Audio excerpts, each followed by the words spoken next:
आणि बातमी अमरावतीतून आहे। जिल्हाधिकारी कार्यालयासमोर शिक्षक संघटनांकडून सध्या निदर्शनं सुरू आहेत। टीईटी सक्तीच्या निर्णयाविरोधात शिक्षक संघटनांनी शाळा बंद आंदोलनाची हाक दिली आहे। अमरावती जिल्ह्यामध्ये 12 संघटनांचे हजारो शिक्षक सहभागी झालेले आहेत। शाळा बंद आंदोलनात शाळा बंद ठेवून आंदोलनात सहभागी होण्याचं शिक्षक संघटनांनी अनेकांना आवाहन केलंय। दरम्यान आंदोलनात सहभागी होणाऱ्या शिक्षकांवर वेतन कपातीची कारवाई करण्याचं पत्र काढण्यात आलंय।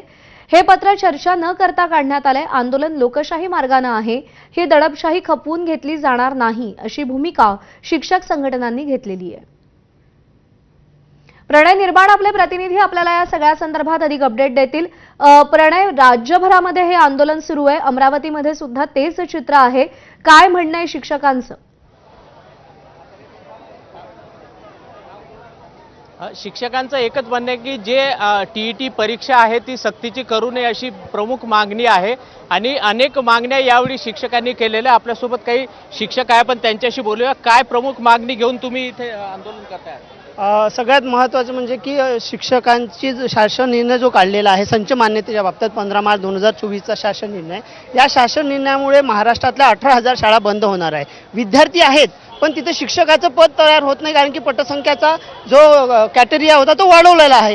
त्यामुळे 18,000 शाळा ह्या मराठी माध्यमाच्या बंद होणार आहे आणि त्यामुळे हे जे आंदोलन आहे हे शिक्षकांसाठी नसून तर मराठी शाळा वाचल्या पाहिजे, विद्यार्थ्यांना शिक्षक मिळाले पाहिजे, ही महत्त्वाची मागणी आहे। त्याचबरोबर सर्वोच्च न्यायालयाने जो शासन निर्णय दिलेला आहे की टीईटी परीक्षा सर्व शिक्षकांना लागू व्हायला, पण आरटीई ऍक्ट हा 2009ला लागू झालेला आहे, 2010 पासून त्याचं स्वीकारला गेलेला आहे आणि टीईटी सक्ती ही आता कशाला? 2012 नंतर जे शिक्षक नियुक्त होत आहे त्यांना टीईटी परीक्षा ही लागू व्हावी। सर्व शिक्षकांना टीईटी परीक्षा लागू नाही झाली पाहिजे असं सर्व शिक्षकांचं मत आहे।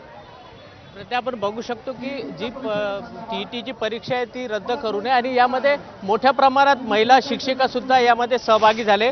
संपूर्ण अमरावती जिल्ह्यातून मोठ्या संख्येने महिला शिक्षक या निदर्शनामध्ये सहभागी झाले आणि विशेष म्हणजे यांचा मोर्चा निघणार होता, परंतु मोर्चाला परवानगी दिली नाही असं शिक्षकांचा आरोप आहे। तुम्हाला परवानगी दिली नाही? आचारसंहितेमुळे आम्हाला परवानगी मिळाली नाही आज, कारण का आमचा सर्व शिक्षक वर्ग हा ग्रामीणचा आहे, त्यामुळे आम्ही धरणे आंदोलन पुकारलेले आहे। बघू शकतो की मोर्चाला परवानगी दिली नाही, त्यामुळे निदर्शने देऊन आम्ही सरकारचा निषेध करतोय अशी भूमिका या बरोबर आहे। सगळेच शिक्षक प्रचंड आक्रमक झालेले आहेत राज्यभरातले। आता त्यांच्या या भूमिकेची सरकार दरबारी कशी दखल घेतली जाते याकडे लक्ष असेल। प्रणय, धन्यवाद दिलेल्या सगळ्या सविस्तर माहितीसाठी। आणि या बातम्यांसंदर्भात